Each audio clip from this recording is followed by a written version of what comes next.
প্রতি বছরের মতো এবছরও ডিসেম্বরের মাসের 25 তারিখ থেকে জানুয়ারি মাসের 1 তারিখ পর্যন্ত হতে চলেছে কার্নিভাল। জেলার যে কটি কার্নিভাল হয় তার মধ্যে সবচেয়ে বড় আকারে কার্নিভাল হয় মালদার ইংরেজবাজারে। ইংরেজবাজার পৌরসভা এবং কার্নিভাল কমিটির উদ্যোগে শহরের বিবেকানন্দ ময়দানে বিগত কয়েক বছর ধরে জাঁকজমকপূর্ণ করে কার্নিভালের আয়োজন করা হয়। এই বছর ফকিরা, মানসী ঘোষ, জাবেদ আলী সহ বেশ কিছু বিখ্যাত গায়ক গায়িকারা কার্নিভালে অংশগ্রহণ করবে বলে জানা গিয়েছে। ইংরেজবাজার শহর জুড়ে কার্নিভালের গেট আলোকসজ্জার প্রস্তুতি শুরু হয়ে গিয়েছে। পাশাপাশি কার্নিভালের জন্য 15 লক্ষ টাকা বরাদ্দ করা হয়েছে। কার্নিভাল কমিটি বিভিন্ন জায়গা থেকে চাঁদা সংগ্রহ করে কার্নিভাল করবে। আর এই নিয়ে শুরু হয়েছে তীব্র বিতর্ক। কার্নিভালের চাঁদা বাবদ ব্যবসায়ী এবং কন্ট্রাক্টর এবং প্রমোটারদের কাছ থেকে মোটা টাকা আদায় করা হয়। ব্যবসায়ী এবং প্রমোটারদের ওপর জোর জুলুম করা হয় বলে অভিযোগ মালদা মার্চেন্ট চেম্বার অফ কমার্সের সভাপতি জয়ন্ত কুণ্ডুর। তার দাবি, এই আনন্দের দিনে ব্যবসায়ীদের ওপর যে চাপ সৃষ্টি করা হয় সেই চাপ আনন্দটাকেই মাটি করে দেয়। সেই চাপ যাতে কিছুটা কমানো হয়। ইংরেজবাজার পুরসভার বিরোধী দলনেতা তথা বিজেপি কাউন্সিলর অম্লান ভাদুরীর অভিযোগ, আগে আমরা দেখতাম কলকাতার পার্ক স্ট্রিট বা অন্যান্য জায়গায় এই ধরনের কার্নিভাল হতো। বিগত কয়েক বছর ধরে দেখছি জেলাগুলিতে হচ্ছে, কিন্তু কার্নিভালের নামে ব্যবসায়ী, কন্ট্রাক্টর, প্রমোটারদের কাছ থেকে যেভাবে টাকা আদায় করা হয় তাকে তোলাবাজি বলল অন্যথা হবে না। এটা বন্ধ হওয়া দরকার। মানুষ আনন্দ করবে, আর বিজেপিরা শুধু অভিযোগ করে। পাল্টা দাবি পুরো চেয়ারম্যান কৃষ্ণেন্দু নারায়ণ চৌধুরীর। আরও আপডেট থাকতে আমাদের ভিডিও শেয়ার ও ফেসবুক পেজটিকে লাইক করে ফলো করে দিন।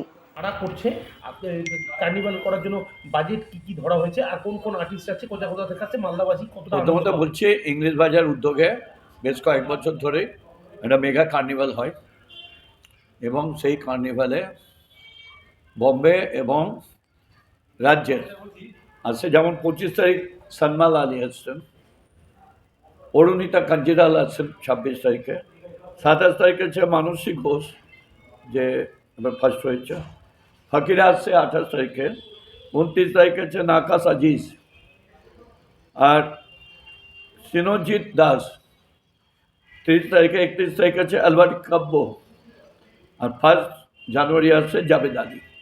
এরা সকলে নাম করা আর্টিস্ট। আমরা এই জন্যে করি যে বর্ষবরণ, মানে ইংরেজি বর্ষবরণটাকে সামনে রেখে, এটা ফেস্টিভ মুড যাচ্ছে, সবাই হইচই করে কাটাবে।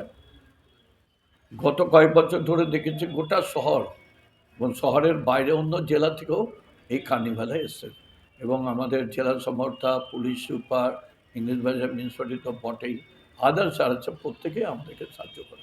পুরসভার পক্ষ থেকে কি দেওয়া, আর্থিক সাহায্য কতটা করা হচ্ছে? আপাতত আমরা এটা 15 লাখ টাকা আমরা বলেছি। আমাদের অনেক ওয়েল উইশার আছে, আমরা নিজেরাই যেরকম সাহায্য করি সবাই মিলেই। এর মানি সোর্সটা কি? এত বাজেট, এত বড় আর্টিস্টের বিশাল আমরা বাজেট, সবাই মিলেই দিই, সবাই মিলে আমরা এটাকে হেল্প করি। বলছি বিজেপি একটা অভিযোগ করছে যে সরকারের ঘরে টাকা নাই, এদিকে টাকা নয়ছয় করা হচ্ছে। বিজেপিকে জানতে হবে মানুষের দুঃখ আছে, সুখ আছে, দুটোতেই আমরা থাকি। ওদের মতো সুখের সময় এসে দেখবেন আর দুঃখের সময় পালিয়ে যাবে, এটা করি না। সবটা তো আমাদের এখানে ছিল না বাস্তবে। এটা কলকাতা পার্ক স্ট্রিটে, যেখানে খ্রিস্টান ধর্মের লোকজন বাস করে, অ্যাংলো ইন্ডিয়ানরা বাস করে, তারাই করতো। হঠাৎ করে দেখলাম এই তৃণমূলের আমলে, তৃণমূল আসার পর জেলায় জেলায় কার্নিভাল শুরু হলো। মালদা জেলা তো চাচলে কার্নিভাল, ইংলিশ বাজারে কার্নিভাল, বিভিন্ন জায়গায় কার্নিভাল আরম্ভ হয়ে গেল। এবং কার্নিভালের নামে প্র্যাকটিক্যালি ব্যবসায়ী, কন্ট্রাক্টর, প্রমোটার এদের উপরে কোপ পড়ে। এদের কাছ থেকে জোর করেই টাকা নেওয়া হয়। এটাকে তোলাবাজি বললেও অন্যথা কিছু হবে না। এইটা অবশ্যই বন্ধ হওয়া দরকার।